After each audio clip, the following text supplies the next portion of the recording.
여러분 아시는 대로 요즘에 이 뉴스를 보시면 그 100년 만이라고 그러죠. 100년 만에 이 최악의 한파가 지금 미국과 이 캐나다 동부를 연일 강타해서 큰 어려움을 겪고 있다라는 뉴스 들으셔서 이미 알고 계실 겁니다. 제가 우리 김영수 자매님한테도 잠깐 말씀 들어보니까 너무 추워서 고생을 많이 하셨다라고 그렇게 말씀을 들었습니다. 제가 뉴스를 더 이렇게 한 번 더 자세히 보니까 이 체감 기온이 추운 곳은 무려 50도 가까이 떨어지면서 이 동상 환자가 이렇게 속출하고 있다라는 그런 뉴스 기사를 읽은 적이 있었습니다. 그런데 여러분들 잘 아시는 대로 사실 이 전 세계 날씨를 놓고 볼 때요, 요즘에 이런 날씨보다 더 추운 곳은 따로 있죠. 여러분 혹시 어딘지 아십니까? 예, 지구상에서 제일 추운 곳은 바로 남극이 되죠. 남극은 지구상에서 아시는 대로 가장 추운 곳이 되는데요. 평소에는 영하 50도에서 60도를 넘나드는 곳이지만요. 특히 겨울철에는 해가 잠깐 떴다가 지기 때문에 극야라고 부르죠. 영하 90도까지도 내려간다고 합니다. 그런데 놀라운 것은요. 남극의 이런 혹한의 날씨를 이기며 살아가는 동물이 있습니다. 바로 남극 펭귄이라는 동물이 되죠. 이 남극 펭귄은요, 영하 90도까지 내려가는 남극에서 아주 지혜로운 현명한 방법으로 추위를 이기며 살아가고 있습니다. 여러분 어떤 방법인지 아십니까? 예, 바로 서로 하나가 되는 겁니다. 이 남극 펭귄은요, 평소에는 남극의 해안가에 흩어져 살다가 가장 추운 겨울철이 되면 이 남극점을 향해서 전부 서로 함께 모인다고 합니다. 사실 남극점은 다른 곳보다 더 온도가 낮지만요, 춥지만 그래도 이 매서운 계절풍이 상대적으로 적게 불어서 이 펭귄들은 이곳에 한 곳으로 이렇게 모인다고 합니다. 남극점에 도착한 펭귄들은요, 이 모이자마자 이렇게 몸을 서로 이렇게 바짝 붙여서 거대한 하나의 밀집된 원을 만든다고 합니다. 그러면 서로의 체온이 이렇게 양쪽으로 전달되어서 영하 70도를 밑도는 추위라도 거뜬히 이겨낼 수 있다고 합니다. 펭귄들은 탁 트인 남극에서 사납게 부는 매서운 바람과 추위를 오로지 서로 몸을 붙이고 하나가 되는 이 방법을 통해서 그 맹추위를 이겨내고 있는 것입니다. 여러분 놀랍지 않습니까? 이 하나님께서요, 말 못하는 짐승이지만 이런 지혜를 주신 것이죠. 사실 우리 역시 마찬가지가 되죠. 인생의 폭풍과 어려움이 불어올 때 그 어려움을 이겨낼 수 있는 가장 지혜로운 방법 중에 하나는 바로 서로 하나가 되는 것이죠. 그래서 고난의 폭풍이 몰아칠 때 부부는 더 하나가 되는 것이 필요합니다. 또 가정도 더 끈끈하게 하나가 되는 것이 필요하죠. 교회 역시 마찬가지가 되죠. 특히 영적인 고난과 어려움이 닥칠 때 서로 의지할 수 있는 사람들은 바로 옆에 보이는 여러분들의 교회의 지체들밖에 없습니다. 인터넷이 발달한 요즘 시대에 아무리 좋은 말씀과 좋은 설교를 인터넷을 통해 배운다고 하더라도요, 어렵고 힘들 때 여러분을 위해 기도해주고 위로해줄 수 있는, 여러분을 붙들어줄 수 있는 지체들은 바로 옆에 있는 같은 형제 자매들밖에 없습니다. 여러분 사실 인터넷에 나오는 그 훌륭한 목사님은 내가 누군지도 잘 모르지 않습니까? 내가 듣고 있는지도, 내가 누구인지도 잘 모른다는 것이죠. 그래서 나를 위해서 권면해주기도, 나를 위해서 기도해주기도 어렵다는 것이죠. 여러분 사실 어려울 때 우리를 돕고 기도해주고 우리를 이렇게 세워줄 수 있는 그런 사람들은 바로 내 옆에 있는, 저 멀리 있는 다른 것이 아니라 바로 내 옆에 있는 지체들밖에 없습니다. 그러므로 우리는 서로가 서로에게 소중한 존재다라는 사실을 깨닫고 서로 하나가 되기를 더욱 힘쓸 필요가 반드시 있습니다. 그래서 오늘 본문 말씀을 보시면요, 사도 바울이 이 사실을 1절에서 2절에서 1, 2절 말씀을 통해서 우리에게 강조해서 지금 말씀하고 계시죠. 다시 본문 1, 2절 말씀 한번 보시도록 하겠습니다. 그러므로 그리스도 안에서 무슨 안이나 사랑의 무슨 위로나 성령의 무슨 교제나 무슨 인정이나 긍휼이 있거든. 그래서 우리가 그리스도 안에서 특히 빌립보 교회 안에서 이런 안이나 사랑의 무슨 위로나 교제가 있거든, 인정이나 긍휼이 있거든. 이것을 더 잘 유지하기 위해서 2절에 이렇게 말씀하고 있죠. 너희는 같은 생각을 품고 같은 사랑을 가지며 한 마음과 한 생각이 되어 내 기쁨을 성취하라.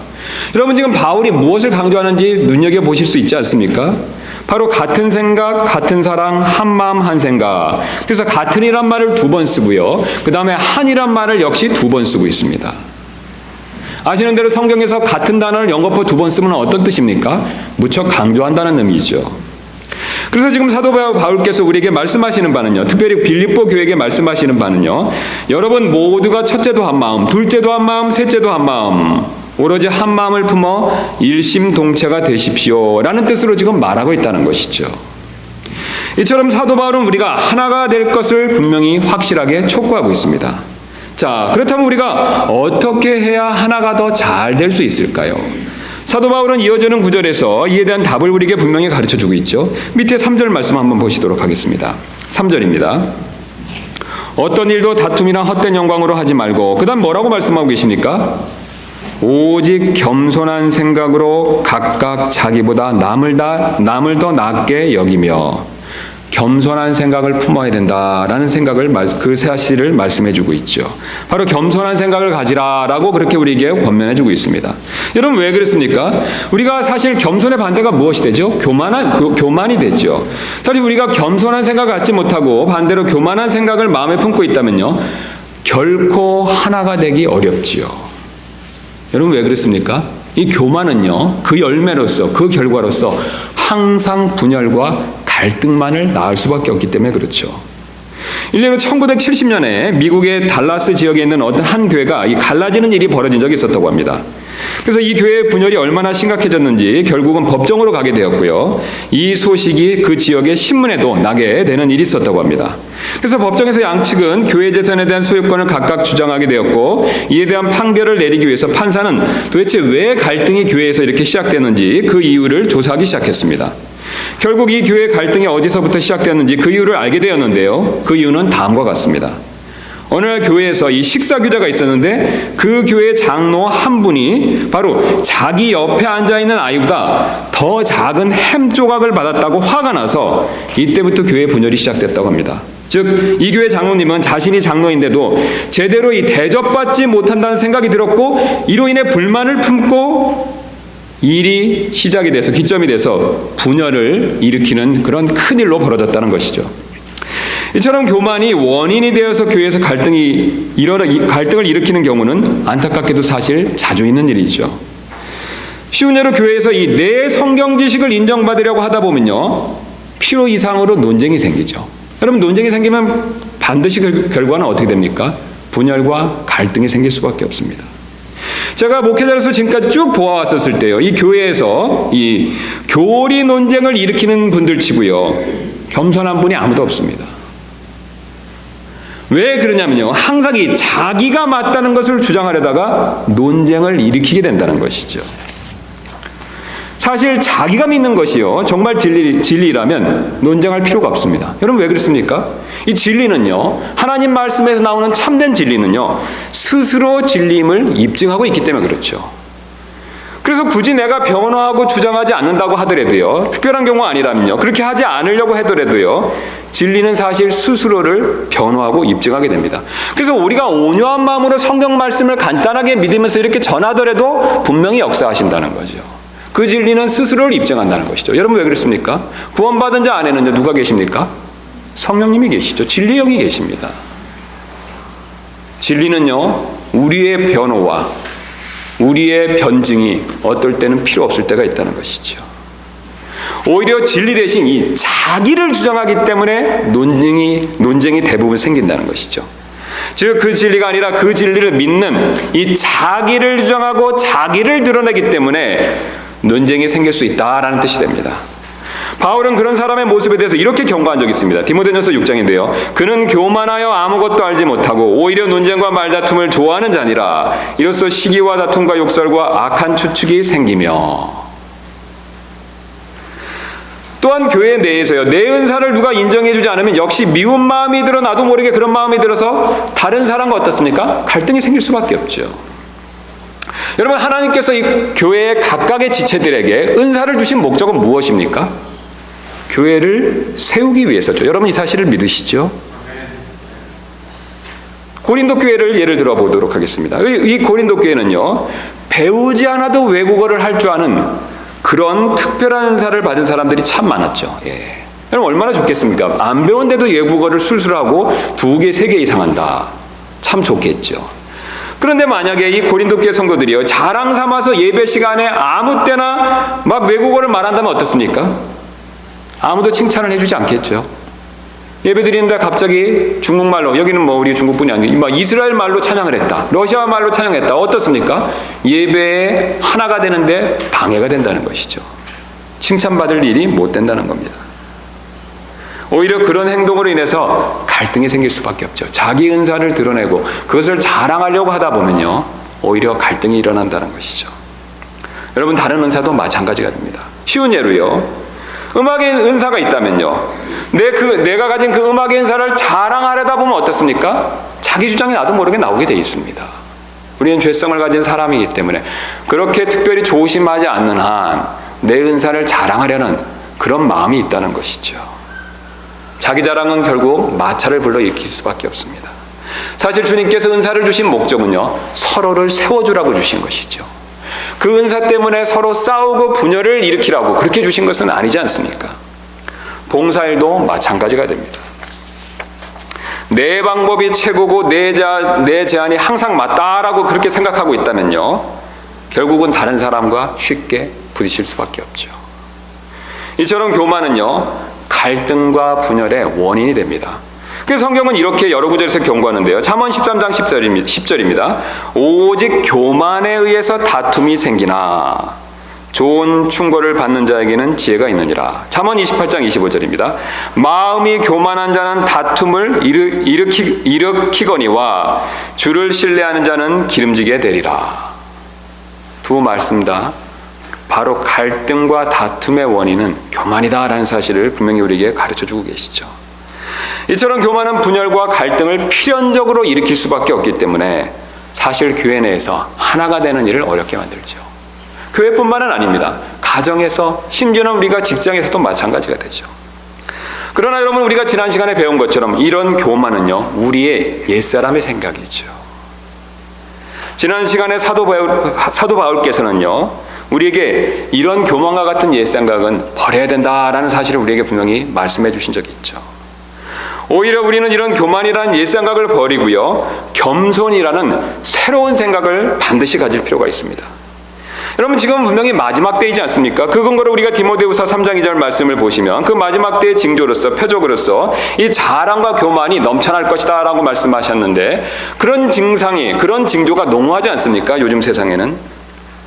즉 자랑과 교만이 아무렇지도 않게, 그 자랑과 교만을 아무렇지도 않게 여기는 그런 시대죠. 그런 풍조 가운데 우리가 살고 있죠.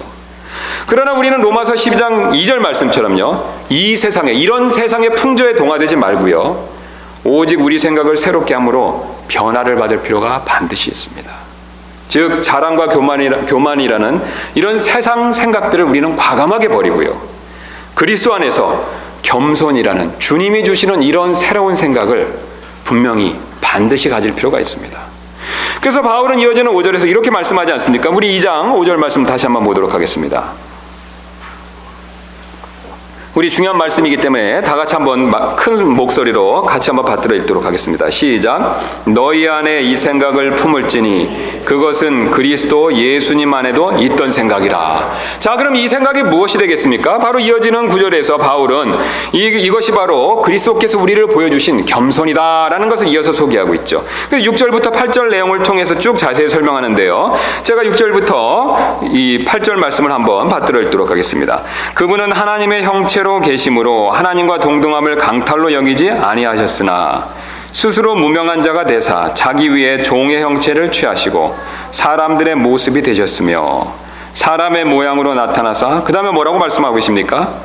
자기를 낮추시고 죽기까지 순종하셨으니 곧 십자가의 죽음이라.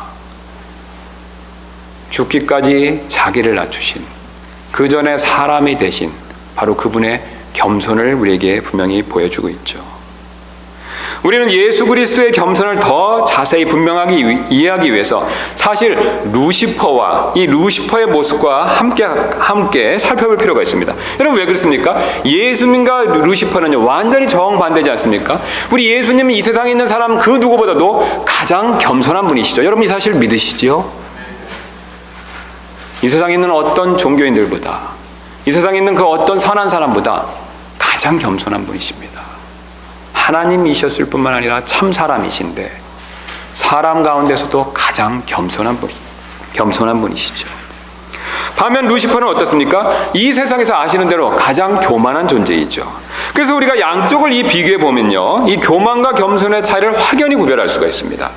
자, 이를 위해서 제가 주보에 이 두 예수님과 루시퍼의 두 모습을 한꺼번에 이렇게 넣었는데요. 한번 주보를 봐주시면 감사하겠습니다. 여기 보시면 왼쪽엔 루시퍼의 모습이 나오고요. 오른편에는 예수님의 모습에 대한 내용이, 이 성경 말씀이 그 내용들이 기록되어 있죠. 자, 그래서 루시퍼에 대한 모습을 먼저 잠깐 보면요. 12절입니다. 오 아침의 아들 루시퍼야, 내가 어찌하여 하늘에서 떨어졌는가? 민족들을 약하게 만든 자야, 내가 어찌 끊어져 땅으로 떨어졌는가? 내가 내 마음속으로 이르기를 내가 하늘로 올라가 내가 하나님의 별들 위로 내 왕자를 높이리라. 또 내가 북쪽의 옆면들에 있는 회중의 산 위에 앉으리라. 내가 구름들이 있는 높은 곳 위로 올라가 내가 지극히 높으신 이와 같이 되리라 하였도다. 자, 여기 가장 먼저 루시퍼의 모습을 보시면요, 교만이 무엇인지를 우리에게 아주 정확히 지금 말씀해주고 있죠. 가르쳐주고 있죠. 바로 교만이라는 것은요, 자신의 능력이나 자신이 지금 가지고 있는 능력이나 위치보다 자기를 어떻습니까? 부풀리고 높이는 것이지요. 자기에게 어떤 능력이 있습니다. 자기가 어떤 위치에 있습니다. 그런데 교만은요, 항상 이것을 부풀린다는 것이죠. 이것을 항상 높인다는 것이죠. 그 근거로 루시퍼는요, 지금 자신을 실제 자기 능력이나 위치보다 어떻습니까? 낮게 생각한 것이 아니라요, 높게 생각했죠. 어느 만큼 높게 생각했습니까? 하나님만큼 높게 생각했죠. 그래서 하나님같이 되고 하나님의 자리에 오르겠다라고 그렇게 선언하고 있죠. 그것도 무려 5번이나 그렇게 말하고 있습니다. 여러분, 그러나 여러분 아시는 대로 루시퍼는 절대 그렇게 될 수가 없습니다. 여러분, 왜 루시퍼는 절대로 그렇게 될 수가 없습니까? 루시퍼에게는요 그런 능력이 절대로 없기 때문에 그렇죠. 사실 그의 생각과 말뿐이지 현실적으로 루시퍼는요 하나님같이 하나님과 동등하게 될 수 있는 힘이 전혀 없습니다. 그래서 여기서 우리는요 아주 중요한 교만한 사람의 특징을 발견할 수 있는데요, 이 교만한 사람은요 바로 항상 생각과 말이 앞설 뿐이지 행동이 따라주지 않는다는 것입니다. 왜 그렇습니까? 진정한 능력이 없기 때문에 그렇죠. 그런데도 교만한 사람은 자기가 한번 해보겠다고 나서기 때문에 결국은 궁극적으로 망할 수밖에 없습니다. 힘과 능력이 없는데 자기를 높게 생각하고 무엇을 해보겠다고 나서니 결국은 어떻습니까? 그대로 될 수가 없다는 것이죠. 그래서 교만의 끝은 항상 열매 없이 망하는 것이 되죠. 잠언 16장 18절은 이렇게 말씀하고 있습니다. 멸망에 앞서 교만이 나가며 넘어짐에 앞서 거만한 영이 있느니라. 교만과 거만의 열매는요, 결과는요, 항상 멸망한다는 것이죠. 열매 없이 망한다는 것이죠. 반면 겸손은 정반대가 되죠. 겸손은 자기가 가진 능력이나 위치를 부풀리지 않습니다. 오히려 자신의 능력이나 위치를 드러내지 않고 감추죠. 예수님을 보면 우리가 이 사실을 분명히 알 수가 있는데요, 6절을 한번 보시면 예수님은 이 하나님이라는 사실을 분명히 지금 강조하고 있죠. 6절 한번 다시 한번 보시도록 하겠습니다. 빌립보서 2장 6절 되겠습니다. 그분은 하나님의 형체로 계심으로 하나님과 동등함을 강탈, 즉 남의 것을 취하는 것으로 여기지 아니하셨다는 것이죠. 여러분, 이게 좀 말이 어렵지만 분명한 뜻은 무엇이 됩니까? 예수님은 하나님과 같은 분이시라는 거죠. 동등한 분이시라는 것이죠. 예수님은 그래서 하나님의 능력을 가지고 계시다는 것이죠. 그러나 예수님께서는 오히려 사람이 되셨고 그로 인해 자신이 가지신 하나님으로서의 능력과 영광을 감추셨습니다. 그래서 이어지는 7절부터 8절 말씀을 보시면요, 5번에 걸쳐서 이 사람에 대해서 감추신 모습을 강조하고 있죠. 그래서 7절부터 다시 한번 보시면요, 스스로 무명한 자가 되사, 그 다음에 두 번째로 자기 위에 종의 형체를 취하시고, 그 다음에 세 번째 사람들의 모습이 되셨으며, 그 다음에 네 번째 사람의 모양으로 나타나사, 마지막으로 5번째 자기를 낮추시고. 여러분 참 아주 흥미롭지 않습니까? 루시퍼는 5번 자기가 하나님같이 되겠다고 선언했는데요, 예수님께서는 정확하게 5번 자기 자신을 감추시고 자기 자신을 내려놓으셨죠. 우리는 여기서 예수님의 모습을 통해서 겸손한 사람의 특징을 발견할 수 있게 됩니다. 이 겸손한 사람은요, 능력이나 실력이 있지만 자신의 능력이나 실력을 드러내지 않는 사람이 됩니다. 그 대신 자신이 맡은 일을 말없이 조용히 묵묵히 해내는 그런 사람이 되죠. 여러분 왜 그 사람이 그렇게 할 수 있겠습니까? 자신 안에 능력과 힘이 있기 때문에 그렇죠. 그래서 우리가 잘 아시는 대로 우리 예수님께서는요, 잠잠한 양같이 우리의 죄를 담당하시는 일을 십자가에서 말없이 완전히 다 이루셨죠. 여러분 예수님께서 어떻게 그런 일을 이루실 수 있었습니까?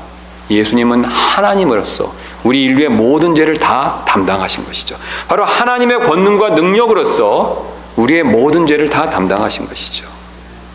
겸손한 사람은 바로 우리 예수님과 같은 이런 사람이 됩니다. 바로 묵묵히 자신의 할 바만을 행하는 사람이 되죠. 그래서 우리가 교회에서 진정으로 겸손한 사람은요, 말없이 자신의 일을 예수님처럼 묵묵히 해내는 그런 사람이 됩니다. 그런 겸손한 사람은요, 그래서 당연히 교회에서 갈등과 분열을 일으킬 이유가 없죠. 여러분 어떻습니까? 자신 안에 능력과 힘이 있습니다. 어떤 은사가 있습니다. 근데 그것들을 드러내거나 자랑하지 않고요, 자기가 맡은 바 주님께서 주신 일만 묵묵히 해낸다면요, 다른 사람과 부딪힐 일이 없지 않겠습니까? 오히려 자신을 드러내지 않고 섬기기 때문에 교회 성도 전체가 하나가 되도록 서로 세워주는데 그런 역할을 한다는 것이죠. 그러나 반대로 교만한 사람은요, 뭔가를 제대로 해내지도 못하면서 시끄럽기만 할 때가 많이 있습니다.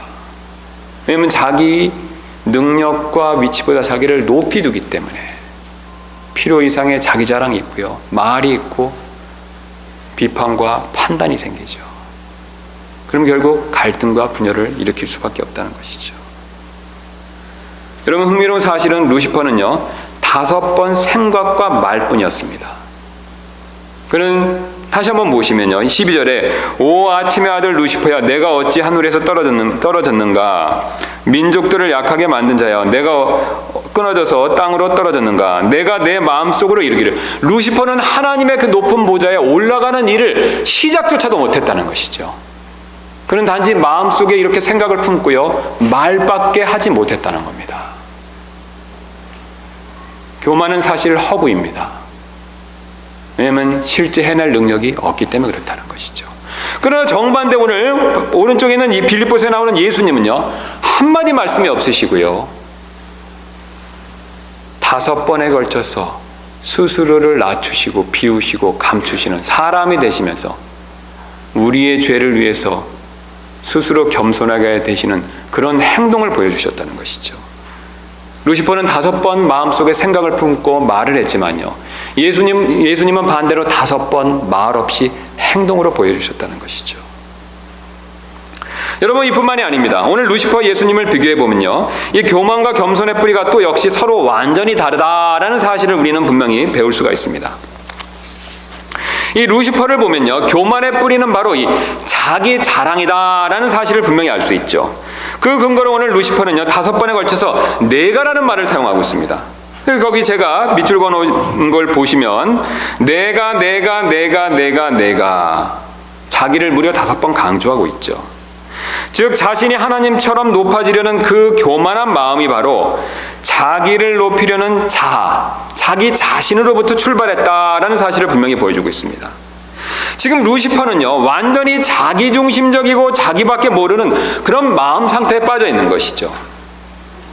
그래서 자기 외에는 사실 아무것도 보지 못하고 있는 그런 모습을 우리가 보여주고 있습니다. 그 결과 하나님께서 자신이 그렇게 하는 것을 기뻐하실지, 또한 그렇게 하는 것을 과연 하나님이 허락하실지, 이런 생각을 전혀 하지 못하는 모습을 보여주고 있다는 것이죠. 여러분 한번 루시퍼 입장으로 돌아가서 한번 생각해 보시기 바랍니다. 루시퍼는 하나님께서 만드신 창조물 중에서 가장 뛰어난 존재죠. 가장 지혜로운 존재였습니다. 그런데 그가요, 우리보다도 어리석게요, 자기가 하나님보다 높아질 수 있다라는 생각을 먹었다는 것이죠. 여러분, 그가 어떻게 그런 생각을 먹을 수 있겠습니까? 어떻게 그렇게 어리석은 생각을 가질 수 있었겠습니까? 자기밖에 몰랐다는 것이죠. 이 순간만큼 그는요, 너무나도 자기중심적이 된 겁니다. 자기 외에는 그래서 아무것도 보이지 않는 거죠. 여러분, 사람도 이상합니다. 이 마음에 자기중심적인 생각이 있으면요, 이 마음의 눈이요, 점점 좁아지죠. 옆에 있는 것들이 잘 안 보입니다. 주변 사람들이 잘 안 보인다는 거죠. 그게 더 심해지면 어떻습니까? 마음의 눈이 완전히 감기죠. 루시퍼에게 바로 그런 일이 벌어진 것입니다. 즉, 교만해서 자기중심적이 되다 보니까 시야가 좁아져서 바로 자기보다 높으신 하나님, 그 옆에 계신 하나님이 전혀 보이지 않았던 것이죠. 여기서 우리는 교만한 사람의 또 다른 특징을 발견하게 됩니다. 바로 이 교만한 사람은요, 자기중심적이다 보니 이 시야가 좁아져서요, 옆에 있는 사람이 보이지 않는다는 겁니다. 물론 육신의 눈으로는 옆에 있는 사람들이 보이죠. 그러나 마음의 눈에 있어서는요, 시야가 좁아져서 보이지 않는 것이죠. 있어도 있는 것을 깨닫지 못합니다. 주변에 있는 지체의 소중함을 느끼지 못한다는 것이죠. 왜냐하면 항상 자기중심적이기 때문에 그렇습니다. 즉, 다른 사람이 안중에 없고 다른 사람에 대한 배려와 사랑이 점점 부족해진다는 뜻이 되겠습니다. 그래서 자기중심적인 교만한 사람은요, 옆에 있는 다른 사람과 하나가 되기가 참 어렵습니다. 왜냐하면 항상 자기만을 높이고 자기만을 생각하기 때문에 그렇다는 것이죠. 그러나 여러분, 겸손은 정반대가 되죠. 예수님은 이 사실을 우리에게 가르쳐주고 계십니다. 예수님이 사람이 되는 겸손을 택하신 이유가 어디에 있습니까? 자기중심적인 생각을 버리시고, 원래 그분은 하나님이시기 때문에 그런 생각이 없으시고, 바로 우리에 대한 이타적인 사랑 때문이지 않습니까? 예수님은 우리를 위한 이타적인 사랑 때문에 사실 자기를 낮추시고 사람이 되신 것이죠. 우리가 이미 익히 잘 아는 대로 우리가 누군가를 사랑하면요, 그 사람에게 절대로 교만하게 굴 수가 없습니다. 오히려 그 사람을 겸손하게 대해주죠. 여러분, 우리가 사실 우리 자녀들을요, 진정으로 사랑하면요, 이뻐하고 귀여워하고 사랑하면요, 이 아이들의 눈높이만큼 맞춰주죠. 아이들의 위치로 내려가 줄 때가 있지 않습니까? 부모님이 왜 같이 놀아줍니까? 아이를 사랑하기 때문에 아이의 눈높이만큼, 아이가 생각하는 만큼 낮춰주고 같이 놀아주는 것이죠. 사랑에서 나오는 겸손은요, 항상 다른 사람을 돌아보게 되어 있습니다. 그래서 오늘 본문 말씀 다시 가시면요, 2장 3절에 어떤 일도 다툼이나 헛된 영광으로 하지 말고 오직 겸손한 생각으로 각각 자기보다 남을 더 낫게 여기며, 그 다음에 바울이 추가하는 내용이 나오고 있습니다. 4절입니다. 각 사람이 자기 일들만 돌아보지 말고 각 사람이 남의 일들도 돌아보라. 남을 생각하라는 것이죠. 자기중심, 교만에 빠지면 자기중심적이 되기 때문에 그것을 버리고요, 겸손한 마음을 가지면요, 그 겸손한 마음은 결국은 사랑에서 나오기 때문에 이타적으로 남을 생각하는 마음을 갖게 된다는 것이죠. 그래서 오히려 일부러 사람을 생각하는, 다른 사람들의 일을 돌아보는 그런 일들을 실천해야 된다라고 권면해주고 있는 것입니다. 여러분, 이것이 다가 아닙니다. 겸손과 교만은 서로 궁극적으로 다른 결과를 가져다 주죠. 오늘 제가 준비한 맨 마지막에 있는 표를, 그 말씀이 적혀 있는 표를 보시기 바랍니다. 여기 맨 밑에 있는 표를 보시면요, 그 루시퍼가 이사야서 14장 15절 말씀이 나오죠. 그러나 너는 끌려가 지옥으로 곧 구덩이의 옆면들로 내려가리로다. 밑에 나와 있는 아담은 너는 흙이니 흙으로 돌아갈 것이니라 하시니라. 그러나 반대로 오른쪽에 있는 예수님은요, 그러므로 하나님께서도 그분을 높이 올리시고 모든 이름 위에 있는 이름을 그분에게 주사 하늘에 있는 것들과 땅에 있는 것들과 땅 아래에 있는 것들의 모든 무릎이 예수라는 이름에 굴복하게 하시고 또 모든 혀가 예수 그리스도는 주시라고 시인하여 하나님 아버지께 영광을 돌리게 하셨느니라. 여러분, 양쪽의 결과가 어떻습니까? 정반대죠. 궁극적인 결과는 서로 정반대라는 것입니다. 루시퍼와 아담이 보여준 교만은요, 결국은 자신을 죽이고 다른 사람도 죽게 만들었다라는 사실을 우리에게 보여주고 있죠. 교만은 결국 루시퍼를 망하게 만들었습니다. 그리고 조금 전에 읽었던 이사야서 14장 15절 말씀처럼요, 이 세상에서 하나님 다음으로 가장 아름답고 지혜롭게 창조되었던 루시퍼는요, 지옥으로 떨어졌다는 것이죠. 또한 사람들에게 신들과 같이 될 것이라는 교만한 생각을 주어서 결국 자기만 망한 것이 아니라요, 아담과 여자, 아담과 이브, 사람들도 망하게 만들었다는 것이죠. 그래서 하나님께서는 너는 흙이니 흙으로 돌아갈 것이니라 라는 심판을 선언하셨죠. 그러나 여러분, 놀랍게도 그리스도께서 보여주신 겸손은요, 반대로 자신을 살리시고 특별히 우리를 살리셨습니다. 예수님께서 겸손히 사람이 되셨고 십자가에서 죽어주셨기 때문에 사실 우리 모두가 구원받을 수 있게 된 것이죠. 또한 그분 스스로도 부활하시고 오늘 읽었던 빌립보서 말씀처럼 하나님께로부터 높여지심을 받은 것이죠. 여러분, 우리 역시 마찬가지가 됩니다. 루시퍼를 본받아 여전히 교만한 생각을 가지고 있다면요, 분명히 낮아질 수밖에 없습니다. 여러분, 왜 그렇습니까? 우리 하나님은요, 절대로 교만한 자의 편에 쓰시지 않기 때문에 그렇죠. 하나님은 교만을 미워하시고 겸손을 사랑하십니다. 그 사실을 아들 되신 예수 그리스도께서 우리에게 분명히 보여주셨죠. 특별히 그분이 사람이 되시고 십자가에서 죽는 그 죽음을 통해서 그 놀라운 겸손이 무엇인가를 우리에게 분명히 가르쳐 주셨다는 것이죠.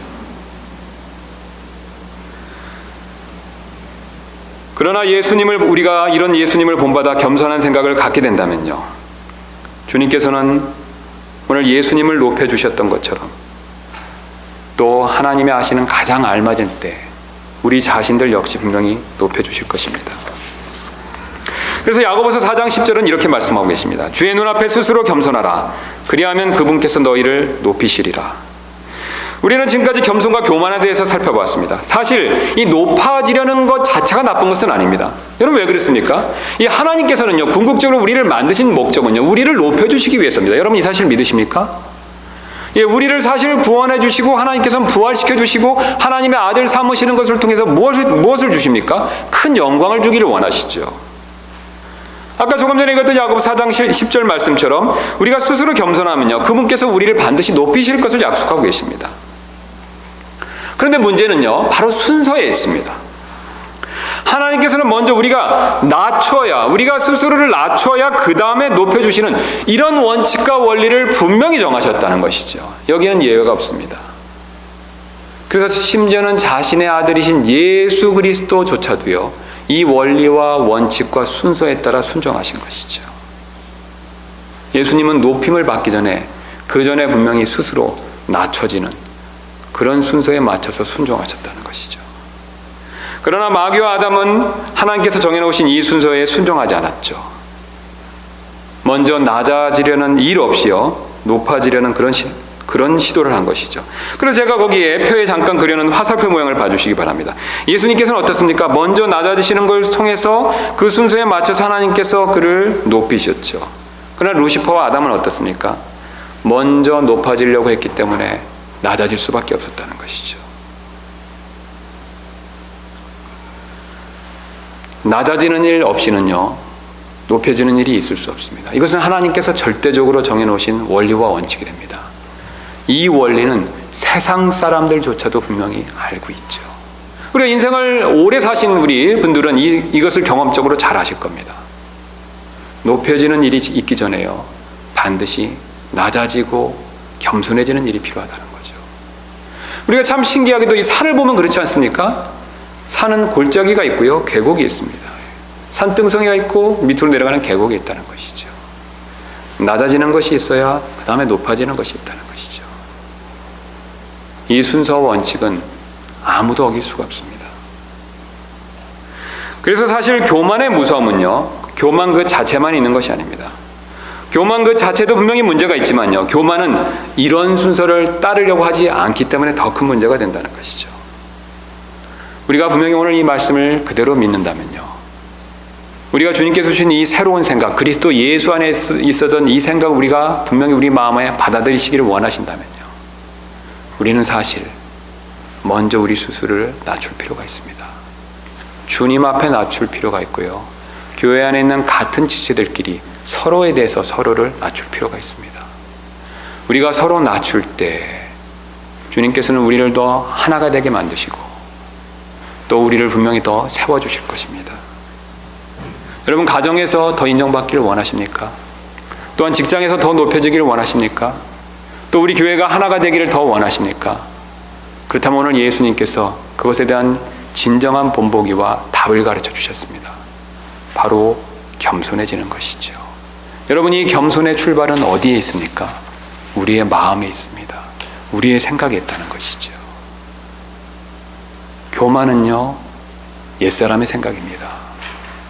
교만은 하나님과 거리가 먼 생각이죠. 예수님이 이 생각을 품으셨을 땐 영원전입니다. 2000년 전에 이 땅에 오시기 직전에 이 생각을 품으신 것은 아니라는 거죠. 하나님께서 인류를 구원하실 계획을 영원전에 세우셨을 때 예수님은 그때부터 그 겸손에 대한 생각을 가지고 계셨다는 것이죠. 여러분, 교만이라는 생각은요, 인류가 가진 가장 오래된 옛 생각 중에 하나입니다. 사탄이 가장 먼저 그것을 가졌고요, 여자에게, 아담에게 그것을 곧바로 넘겨주었습니다. 그래서 곧바로 심어줬다는 것이죠. 그래서 교만은 인류 역사상 가장 오래된 옛 생각이 된다는 거죠. 여러분, 그러나 겸손은 그것보다 더 오래된 생각입니다.